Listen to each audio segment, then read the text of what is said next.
Welcome to the Observe Day podcast, the show where we celebrate the days that matter. From holidays to meaningful observances, we bring you inspiring conversations, stories, and ideas to make each day count.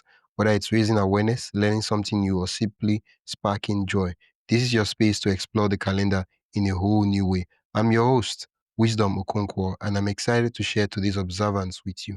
Let's dive in. Today's guest is someone whose story embodies resilience, self discovery, and the courage to start over even when life throws you the biggest wake up call imaginable. At just 42 years old, Sarah Wilson faced a heart attack while also living with type 1 diabetes. That moment changed everything. As a mom, she had spent years putting everyone else first until her body forced her to stop and truly listen. What follows was a deeply transformative journey, one that took her beyond conventional medicine and into the messy, real, and often misunderstood world of holistic healing and self care. Sarah is now a wellness and neuroscience coach, a heart attack survivor, and the host of the Everything's Messes podcast, where she helps women embrace the in between, not the before or after picture, but the beautiful, imperfect middle of healing. Through her work, she's helping others see that taking care of yourself isn't selfish, it is essential. Her story challenges how we think about chronic illness health and the way we show up for ourselves. And during National Diabetes Month, there's no better time to hear a message of hope, honesty, and empowerment. Sarah, welcome to Observe Day. Such an honor to have you here to Oh, share your I'm story. so glad to be back. Thank you so much for having me, Wisdom. This is great. And, Yeah. to honor November as Diabetes Month, that's just a wonderful thing you're doing. Yeah, wow. Sarah, take us back to that day. What do you remember about the moments leading up to your heart attack? For the heart attack, yeah, I was living in Colorado at the time. It was snowing. I cannot tell you that I had any symptoms. I had, no neck pain, jaw pain, back pain, headache, like, there was nothing. I was a little extra tired, which who of us isn't, especially moms. Mhm. So I Yeah. didn't really pay attention to that, but having the diagnosis of type 1 diabetes, you kind of have to take it a little bit further and make sure that you do pay attention to that. And my oldest daughter, being familiar with that, she thought it was diabetic related because I just kept saying, I'm tired, I'm tired. And so this was a Sunday, and she suggested that I just go to the ER and just get checked out, make sure everything's okay. And she would be happy to watch my other two children. And her words to me were, I would rather tell them that you went to just go get checked out than explain to them why the firemen are coming through the living room because you're passed out on the bathroom floor. So, needless to say, Yeah. that's all I needed to hear. Um, Ah. yeah, but, again, I didn't call anybody for help. I didn't, ask a neighbor to drive me. I drove myself to the hospital in the snow. The whole way there, I have sort of have this internal dialogue in my head of, you're crazy. They don't have time to look at you. Other people are so sick. You're probably just having some anxiety or something like that. What are you doing? Well, something kept pushing me to, continue to go and, looking back, it was definitely divine intervention for sure. Got to the hospital, it wasn't very busy. They quickly triaged me, didn't seem to be too alarmed until they took me in to have an EKG. And if you're familiar with the machine of how it reads your heart waves, it should be up and down, sort of picture slow rolling hills. Mine was introverted, it looked like a W. That's completely Mm. not what it's supposed to look like. So after, the blood drained from the nurse's face that was doing the testing, he disappeared, came back with 3, nurses and a couple of doctors all in this tiny triage room. Before I know it, I'm getting double IVs in my arm. They're, taking all my shoes and like, everything's coming off, and they're telling me and they're in the middle, in their words, in the middle of having a massive heart attack, and I need to go to the cath lab. And you can imagine I feel like I'm in the middle of the tornado and everyone's whirling around me, and I'm just completely not only in disbelief, but shock, and this isn't real. And I'm not understanding what they're saying. Just one of those outer body experiences. And, then the panic sets in. Did I just tell my kids goodbye for the last time? Did I just talk to my husband on the phone for the last time? I mean, just all of these things. And, then it's sort of a whirlwind. I go to the cath lab, and then in the mess after that is where I sort of had to have that after the ugly crying, and let me tell you, there was a lot of ugly crying. But after that, I had to have that accountability talk with myself of how did I get here? Oh, Yes, having a prior chronic illness definitely contributed, but there were a lot of things that I needed to take responsibility for in that messy moment so I could move forward and try to heal, right? oh. Hmm. Oh, he says. Oh. I'm trying to like take that in. Whew, Yeah, that's a lot. That's a mouthful. that's a lot. Wow. Looking back now, right? Uh, just for the context of the story, how long ago did this happen? So I am 2.5 years post heart attack.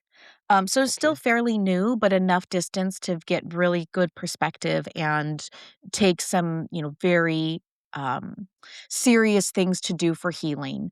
And so it's not fresh, but it's fresh enough. And, there's always that voice in the back of my head saying, I don't want to be in that situation again. So I want to keep going forward in the positive, health aspect that I can. And I had to learn to be okay with putting my self-care first, and let me tell you, some days I have to remind myself of that, it's not just automatic, and be okay with it.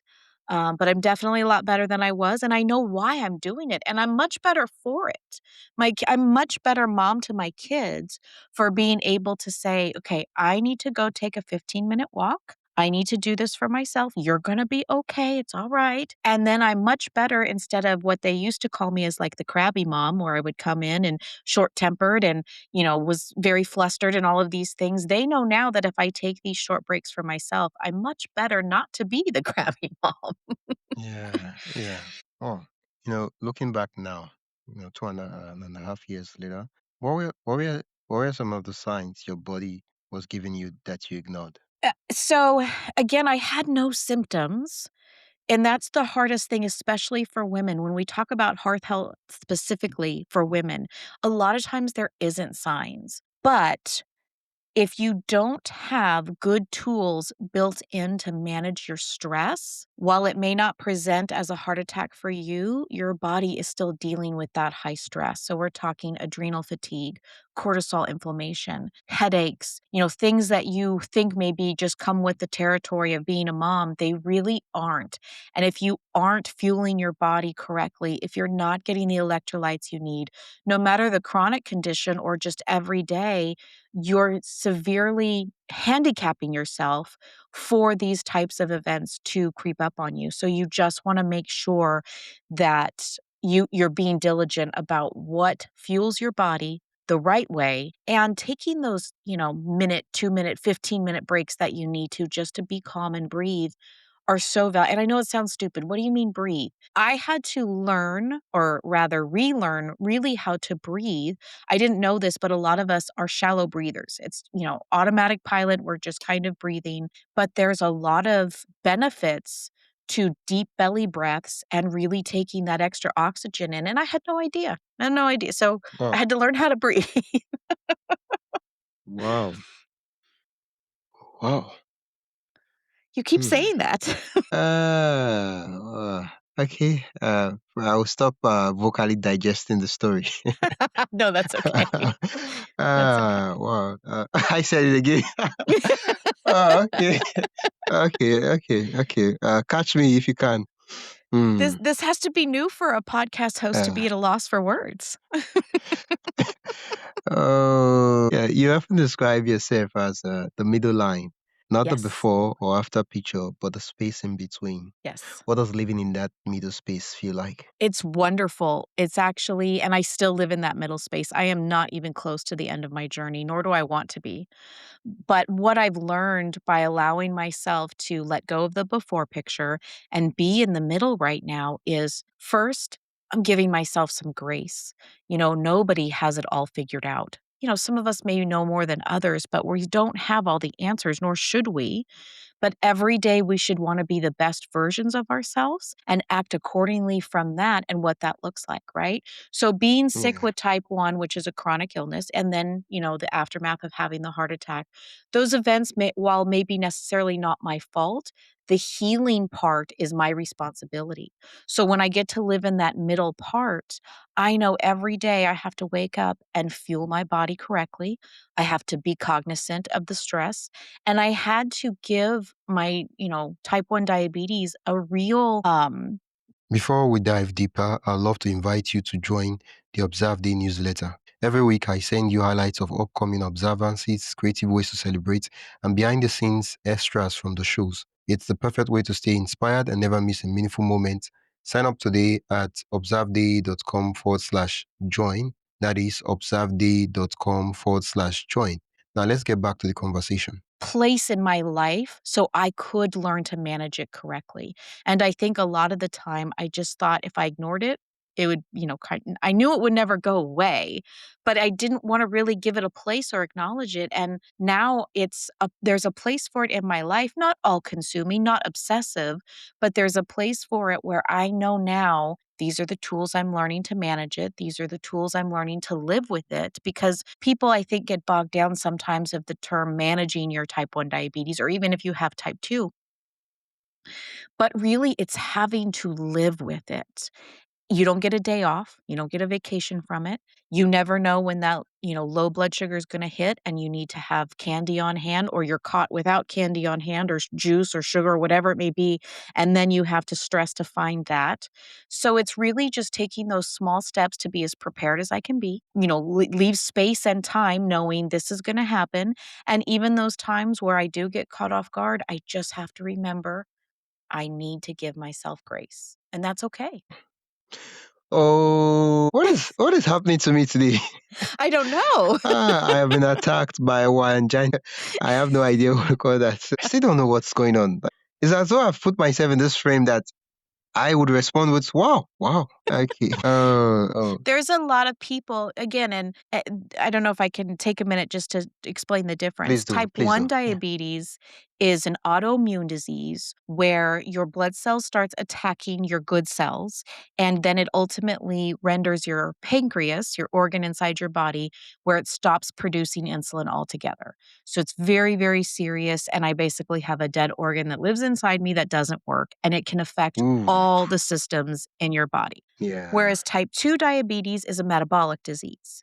It is brought on by maybe inactivity or could be genetic disposition. There is no cause that they can find for actual type 1. They can't link it back to anyone or anything or any. There are families that have 3 type 1s in their family. There are families like my family where we can't find any going back 4 or 5 generations. So it's an anomaly. It's something again your body attacks itself and you're just kind of left to figure out what you have to do. But I don't discount type 2 because it is very serious. And if you do the right things with type 2 with diet and nutrition and exercise and things like that, you could almost reverse it or have very minimal meds in order to manage it, which is a good thing. That should bring people hope. Whereas with type 1, it's not that we're hopeless. There's lots of new things that are coming of age. We have a person in China who was given a particular therapy with islets. And so far, from the journals that I've read, they've not had to take insulin. So that's a huge advancement in type 1. But typically, right now, we're at the point where we have things like an insulin pump that will intravenously give you insulin all day long so you don't have to take multiple injections. You have what they call a continuous glucose monitor, which can be connected to your insulin pump, and that is taking readings of your blood sugar, which then can tell the pump to automatically adjust. So it's almost like having an external pancreas, which is much better than the things that we had, 20, 25 years ago. It's come a long way. So I am hopeful. I am optimistic. But either side, type 1, type 2, it comes down to have a plan and give yourself grace. Thank you so much for differentiating between type 1 and type 2 diabetes. Now, prior to this interview, knew there was type 1, I knew there was type 2 diabetes, but I really did not know what the difference was. I was like, oh, one is stronger, one is lesser. Yes, yes. Well, and not to uh, diminish it, but it's just categorically different. You have an autoimmune disease and you have a metabolic disease. So very, very, very different. They attack the body differently.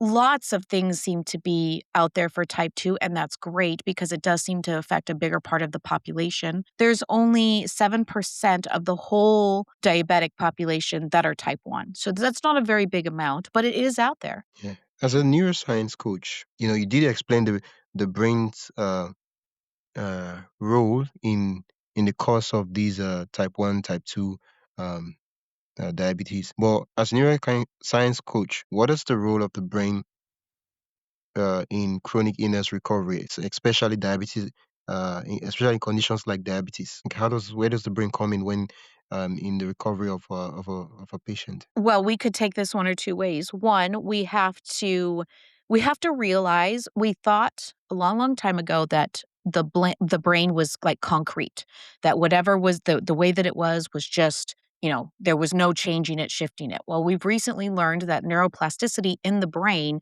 you can change what is feeding the brain. Specifically, I'm speaking about thoughts, which then your body sort of takes role and acts accordingly. So we always talk about positive and negative thoughts, right? So if you have these Yeah. negative thoughts that are just perpetuating and they're just bringing you down, your body takes that as a cue and will act accordingly. But conversely, if you can also put in positive thoughts, positive things, positive reinforcements, good stress technique, your body's also going to pick up on that and hear that and be like, "All right, put me in, coach. What do we need to do today?" And so it really comes down to what are you telling yourself, right? Who do we spend the most time with? Ourselves. So if we have a really bad inner dialogue, we're probably not doing ourselves any favors. But if we can turn that and start changing the neuroplasticity in our brain and start saying, "Hey, it's okay. All right, this wasn't a great day, but tomorrow we're going to wake up and we're going to try again." And we give our body just a little breathing room, the body is an amazing thing. It wants to be in homeostasis. It wants to correct the things that are going wrong in the body. But if you block that and tell it, well, there's no hope, or well, and I did all I could do, then the body stops working for you. And you want your body to continue work for you, because let me tell you, your body will fight the hardest for you. You just have to get out of your way and let it do its thing. One of the things you talked about is you mentioned, in your own words, bucking the conventional medical system. While I was doing the research on your profile, Mhm. when you say, okay, bucking the conventional medical system, I'd love for you to explain that. And also love to know what made you look beyond standard care. Oh, okay. I love this question, but I also want to be very delicate. I There is absolutely a place for conventional medicine. The acute care that you may need in an accident, broken bones, limbs dislocated, things like that. Those are absolutely, we need that acute care, that emergency care that only the hospitals pretty much can provide, unless you are some sort of survivalist that can do it on yourself. I don't recommend. Yeah. um, Yeah. but when we get to the what I call the maintenance of medicine, when you've been given a diagnosis and now your, doctor or your medical team, now they have to do maintaining what's going on. I feel there's a big disconnect because I don't feel they look a lot at nutrition and lifestyle and exercising to help you with maintaining what's going on. And we're learning now, right? A sedentary lifestyle is as bad as if you're smoking a pack of cigarettes a day. Nobody's really looked at that. So basically, if you sit for long, long time periods of a day, you might as well go smoke a pack of cigarettes, which we all know what that does. But now you can actually see it is actually damaging the body to do that. So, in order to have an unconventional look at it, you need to bring in exercise. And then you need to look at food itself is so healing if you're eating the right food. But medical practices don't really divulge a lot on that front of foods can be healing. So they'd rather give you a pill and send you on your way and get your labs done in 6 months, and then we'll see you again in 6 months and see how it's going. Well, what are you doing in the meantime of that 6 months? Are you starting to, walk a mile every day? Are you maybe letting go of some of that bread and replacing it with healthy fruits and vegetables and things like that?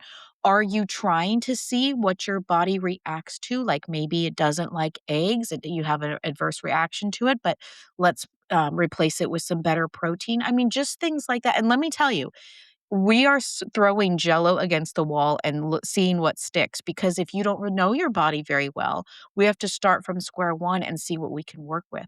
But these are Yeah. Try and tools. error. Yes, and but these are tools that the conventional medical side typically now, if you have a doctor that's doing it, that's fantastic, but typically, they're not looking at lifestyle, diet, and exercise, and we should be. Well, what are the alternative methods that actually helped you heal? Ooh, I like this one too. So, uh, again, I was given basically the standard cocktail for a heart attack. They said baby aspirin, statin, and blood pressure medicine. Well, I didn't have high cholesterol because of the heart attack. So I didn't feel the statin was going to do any favors for me. I didn't have high blood pressure because of the heart attack. So that's ended up starting to make me pass out. So all of these medicines that they were giving me really wasn't individualized for what I needed. So alternatively, I looked for things that I would need to heal, my body and the trauma that it had been through and the years of unregulated blood sugar and things like that. One of the things I found, well, a couple of things, but the first thing would be lifting weights. I know it sounds so funny, but heavy lifting in your body triggers a metabolic response that is so powerful and your body actually feeds off of it that it starts releasing all these great endorphins and things and not only do you feel like you can, take on the world mentally, but it has a great physiological response in your body. So, weightlifting for me was a definite must do. I still do it to this day, and it was amazing. Then there was acupuncture. That was a huge, huge benefit and different. They were able to sort of tap into what they call the meridians of the different flows of energy. I don't particularly know the science probably as well as an acupuncturist could tell you, but it definitely had benefits to me along with finding some good supplements, berberine, magnesium, these other natural things that we can find here without having to get a prescription. These things combined, I had very positive results. And I tried things that didn't work. I tried some cold plunging. I don't know if you know what that is. I Yeah, am sort of a yeah. I'm sort of a chicken and I didn't love it, but I will take the cold shower. I'm just not gonna plunge. So, Pick your but battles. people swear by it, and so if that works for you, great. Yeah. What would you? There's a lot of ways people in society perceive those with chronic illness like diabetes. What would you change about that? Ooh, the perception? Yeah. Yeah, specifically talking about diabetes, there's sort of a joke in our community. We get tired of being told, "Oh, you must have ate so much sugar, that's why you have diabetes." Sugar doesn't cause diabetes. Now, it certainly isn't beneficial or good for people with diabetes, but it's not the cause of it. So it's very frustrating when people think, "Well, if you just wouldn't have eaten sugar, you wouldn't have got diabetes." No, that's not true at all. So I'd love to change that perception. I think the other thing, that I hear a lot is there's this big, I don't know, campaign or something out there where people say, "Well, I heard if you just put cinnamon on everything, that will reduce your blood sugar." I can tell you it will not. And I would love to uh, say, "Just eat a bunch of cinnamon and you will be okay." That's absolutely not true, and I wish that was not out there. And I would also say while I try to be modest and I don't wanna put things in people's faces that they may be uncomfortable with, like, syringes or checking my blood sugar, I would hope that people understand if somebody's sitting at a restaurant at a table and they have their blood machine out and they're going to check your finger, you wouldn't give them dirty looks because this is life-saving to them. And sometimes, it's uncomfortable to go into the bathroom and do it. Sometimes it's hard to do it in the car. Sometimes it's nice to just sit at the table in the restaurant where we're going to check our sugar. And it's very quick and we're not going to inconvenience you and we're certainly not waving it around in your face, but the stares that sometimes we have to endure would be nice to just, take a look and move on. so many. I think the this idea, a lot of persons have it. Like so, it's so common. Once they just see you, like, oh, like you eat too much sugar, like you eat too much. Yeah. You should probably watch your diet and all that. Yes. uh, but just for curiosity, are there instances where people become diabetic because they ate too much sugar? So in type 2 diabetes, it usually happens, in your middle age, and it is lifestyle connected. So if you are eating a lot of processed junk, if you don't have a very you're not prioritizing protein and things like that, and you are predisposed to have the metabolic disease, then yes, if you took precautions before that came, you might not end up with that diagnosis. But if you know, I don't wanna say that it's just sugar because it's also fat. It's also, again, sedentary lifestyle. And then I'm specifically talking about type 2. For type Yeah. 1, again, this is an autoimmune disease. There is no rhyme or reason. They do have blood tests now where if somebody is diagnosed with type 1 in the family, you can get other members, immediate family members tested to see if they carry the gene. But even if they have the gene, it doesn't mean that it may ever surface. And so again, it's just one of those things where I don't wanna say draw the short straw, but you just are lucky enough to have to deal with an autoimmune disease being type 1. Wow. Sarah, your story just reminds me that healing isn't always linear. Sometimes it's layered and perfect, and so Ugh, oftentimes so messy. true. But in that mess, that's the growth, that's the grace, that's the experience, and the reminder, as you said, that our bodies are not our enemies. More, you said more like our brain is not our enemy. You just have to get out of the way. So our bodies are not our enemies. We just have to get out of our own body's way. Um, what does the final question? What does wholesomeness mean to you now after everything you've lived through? Wholesomeness. Oh, I love this. I would say how can I say this? So being whole or having wholesomeness is gonna be different to everybody. I think for me, it is accepting every part of how God made me and being okay with it and learning to live and ebb and flow with it and not be so rigid in what maybe I think I should be doing or be hard on myself because I didn't meet my goals for that day. I just keep telling myself I wanna be the best version of whatever I am every day and keep working towards that. And that encompasses everything, my lifestyle, my nutrition, my exercise, being a mom, being a wife, my family, just making sure I'm giving 100% in all of those categories without, here's the caveat, without ignoring myself. So that's part of being whole and giving myself grace in that. And then I know when I fill my cup, I can fill the other cups that need to be filled as well. Well, thank you so much. That's such a powerful way to end the episode. Where can listeners learn more about your story and also connect with you? Yeah, so Everything's Messy Wellness is my website. My podcast is Everything's Messy, where we talk about all kinds of things that are unconventional wisdom, but somehow have worked for others. There's different things that we talk about that deal with chronic illness, but other stories too. I think one of the things that's so great is we're all connected on this world. And to hear somebody's story and know that we're not the only one going through it, whatever it may be, that's, I think, what we're truly looking for is that connection. So reach out. Let me know what you think. I'd love to hear from you. And this has been amazing. I love it. Yeah, thank you so much, Sarah. I'll add the link you mentioned in the description so listeners can click and go directly to the site. Wonderful. Thank you. That's it for today's episode of the Observe Day podcast. Thank you for spending your time with us as we explore today's observance. If you enjoyed this episode, be sure to subscribe wherever you listen to podcasts and share it with a friend who'd love to celebrate life's special days too.